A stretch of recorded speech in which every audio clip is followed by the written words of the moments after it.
This is Courtney Gadd. This is Matt King. And you're listening to The Bulldog Broadcast. RES Edition.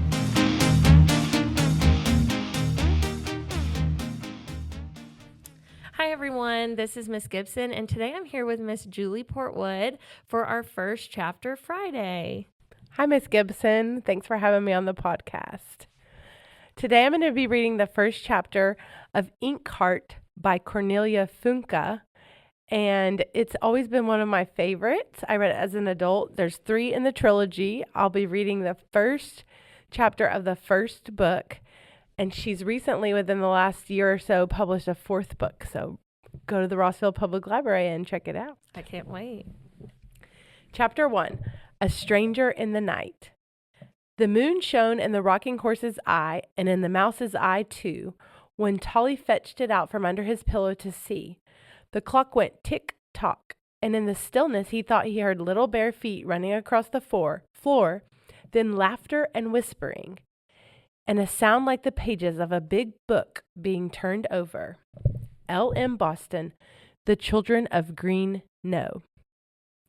Rain fell that night, a fine whispering rain. Many years later, Meggie had only to close her eyes and she could still hear it, like tiny fingers tapping on the window pane.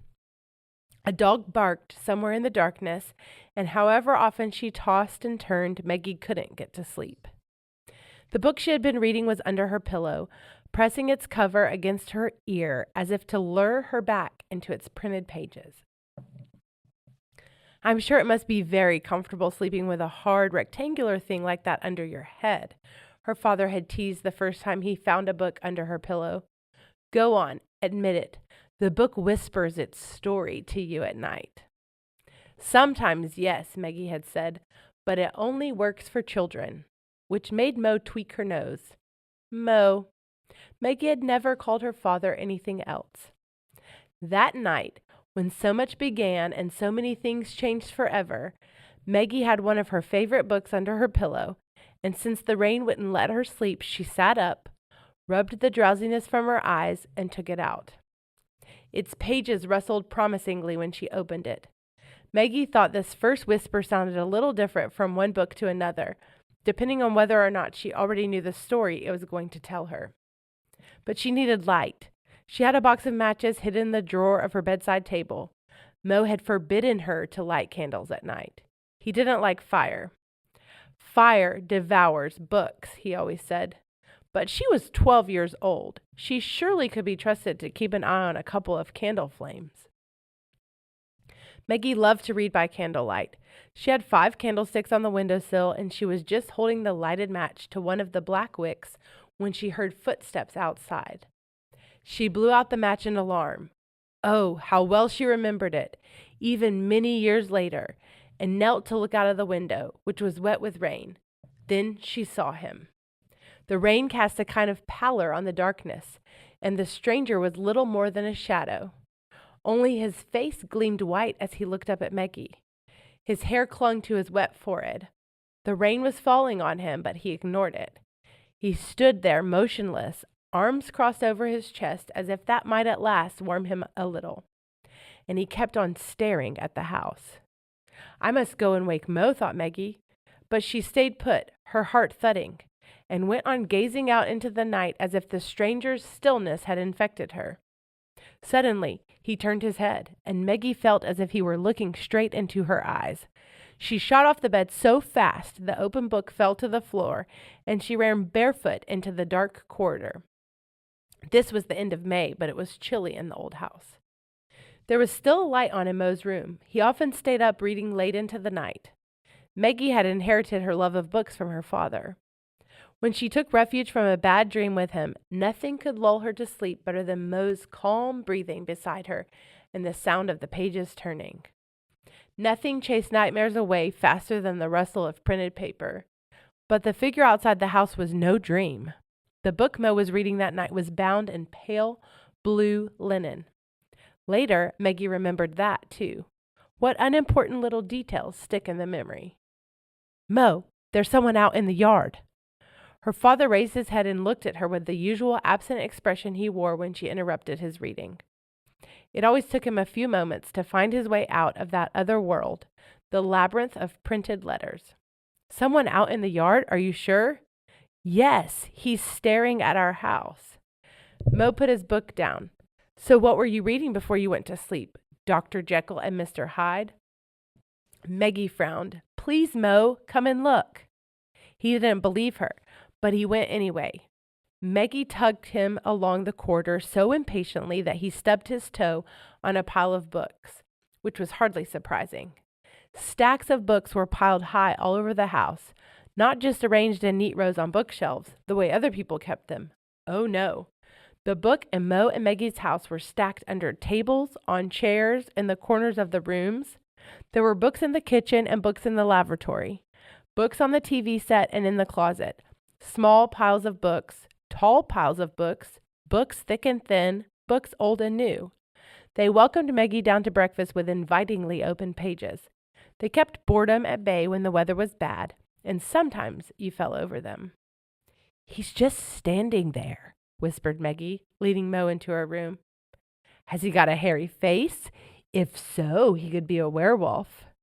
Oh, stop it! Meggie looked at him sternly, although his jokes made her feel less scared. Already she hardly believed any more in the figure standing in the rain, until she knelt down again at the window.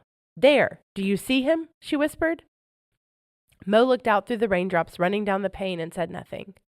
Didn't you promise burglars would never break into our house because there's nothing here to steal? Whispered Meggie. He's not a burglar, replied Mo, but as he stepped back from the window, his face was so grave that Meggie's heart thudded faster than ever. Go back to bed, Meggie, he said. This visitor has come to see me. He left the room before Meggie could ask what kind of visitor, for goodness sake, turned up in the middle of the night. She followed him anxiously. As she crept down the corridor, she heard her father taking the chain off the front door, and when she reached the hall, she saw him standing in the open doorway. The night came in, dark and damp, and the rushing of the rain sounded loud and threatening. Dustfinger, called Mo into the darkness. Is that you? Dustfinger? What kind of a name was that? Meggie couldn't remember ever hearing it before. Yet it sounded familiar, like a distant memory that wouldn't take shape properly.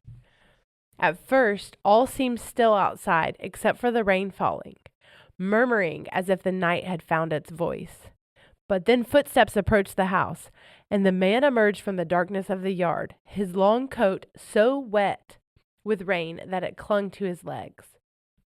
For a split second, as the stranger stepped into the light spilling out of the house, Meggie thought she saw a small, furry head over his shoulder, snuffling as if it looked out of his backpack and then quickly disappearing back into it.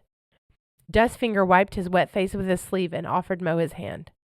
How are you, Silvertongue? He asked. It's been a long time. Hesitantly, Mo took the outstretched hand. A very long time, he said, looking past his visitor as if he expected to see another figure emerge from the night. Come in, you'll catch your death.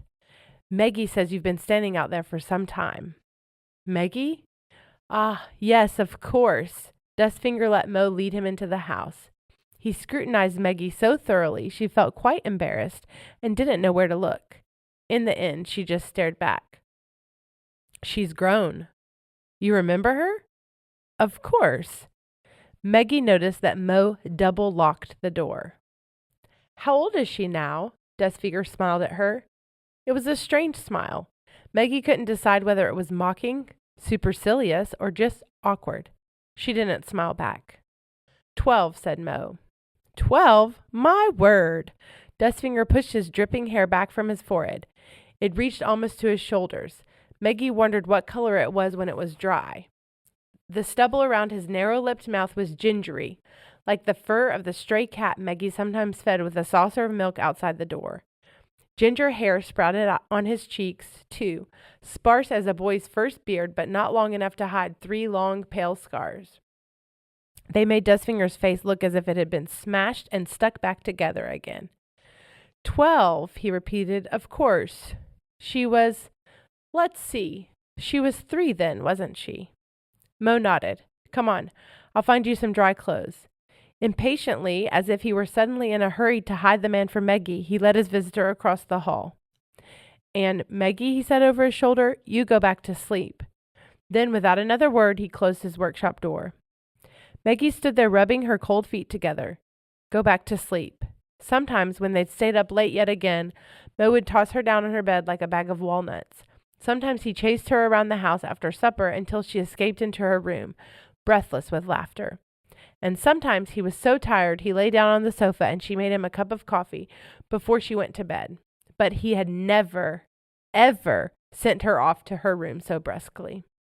A foreboding, clammy and fearful, came into her heart as if, along with a visitor whose name was so strange yet somehow so familiar, some menace had slipped into her life.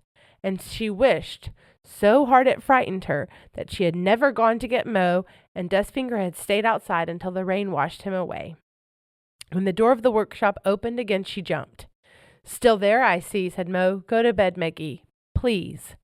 He had that little frown over his nose that appeared only when something was really worrying him, and he seemed to look straight through her as if his thoughts were somewhere else entirely.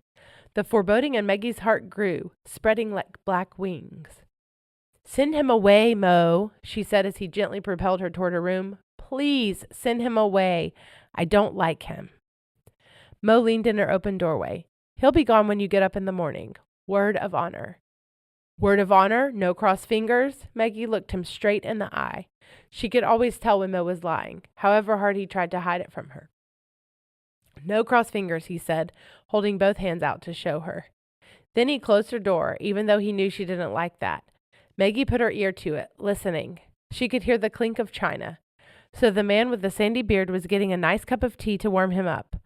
I hope he catches pneumonia, thought Maggie, though he needn't necessarily die of it. Maggie heard the kettle whistling in the kitchen and Mo carrying a tray of clattering crockery back to the workshop. When that door closed, she forced herself to wait a few more seconds, just to be on the safe side. Then she crept back out into the hallway. There was a sign hanging on the door of Mo's workshop, a small metal plaque. Maggie knew the words on it by heart. When she was 5, she had often practiced reading the old-fashioned, spindly lettering. Some books should be tasted, some devoured, but only a few should be chewed and digested thoroughly. Back then, when she still had to climb on a box to read the plaque, she had thought the chewing and digesting were meant literally and wondered, horrified, why Mo had hung on his workshop door the words of someone who vandalized books. Now she knew what the plaque really meant, but tonight she wasn't interested in written words. Spoken words were what she wanted to hear, the words being exchanged in soft, almost inaudible whispers by the two men on the other side of the door. Don't underestimate him, she heard Dustfinger say. His voice was so different from Mo's. No one else in the world had a voice like her father. Mo could paint pictures in the empty air with his voice alone. He'd do anything to get hold of it. That was Dustfinger again. And when I say anything, I can assure you I mean anything. I'll never let him have it. That was Mo. He'll still get his hands on it one way or another, I tell you. They're on your trail.